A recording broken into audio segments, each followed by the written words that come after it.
Okay, so I've officially given up. No matter what I do, I cannot impress my mother-in-law, Barbara.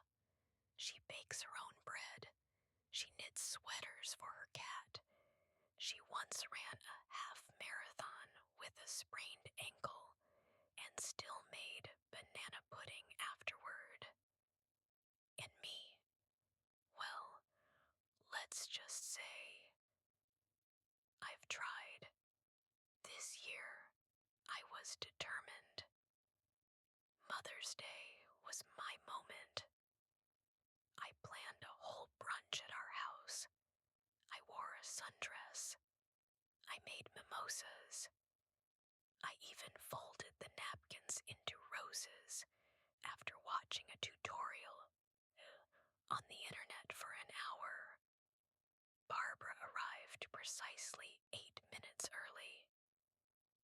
She stepped inside, sniffed the air, and said, "Oh, you used garlic. Interesting choice for brunch." It was in the quiche. 1 clove. 1. Strike one. I smiled. "Happy Mother's Day, Barbara." She handed me a basil plant and said, "I thought you could try keeping this alive." Strike two. We sat down to eat. My husband, Matt, tried to keep the conversation going. I poured coffee. Barbara took a sip, then asked, "Is this instant?" It was not. It was French press, imported, organic. I whispered, "No, it's..." She interrupted. "It tastes economical." Strike three. Then came the gift exchange. I got her a necklace, handcrafted, local artisan. She opened the box and blinked.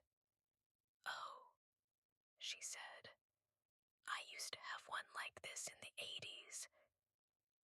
Matt coughed. I died inside.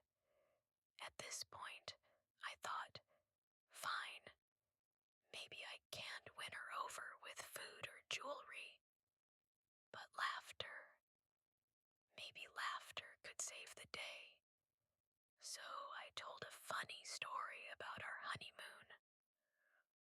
How Matt accidentally booked a hotel in Venice Beach instead of actual Venice, and we ended up next to a tattoo parlor instead of a gondola. I expected a chuckle, a little smile.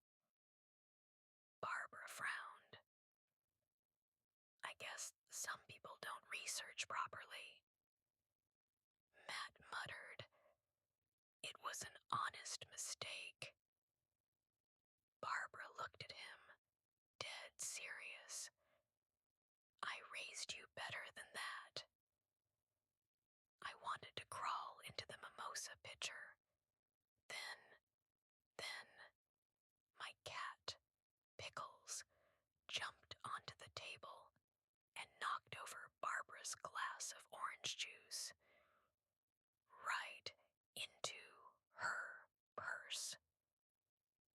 There was this pause, like the universe took a breath.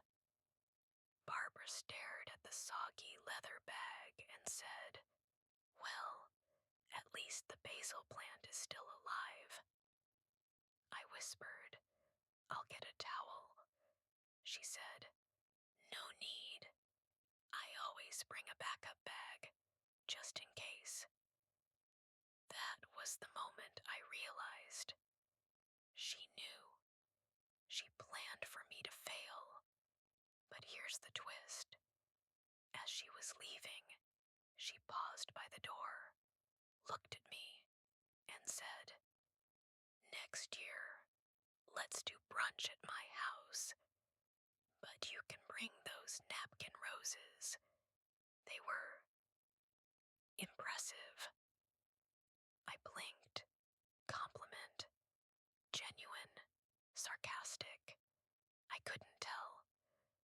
she added, "And thank you. Really, I know I'm not easy." I whispered, "You're memorable." And she smiled, for the first time all day, a real smile, and said, "So are you." Moral of the story: sometimes trying too hard doesn't win people over, but surviving a Mother's Day disaster with dignity, apparently, that's worth a basil plant and a smile. Thank you for watching. Please like, subscribe, and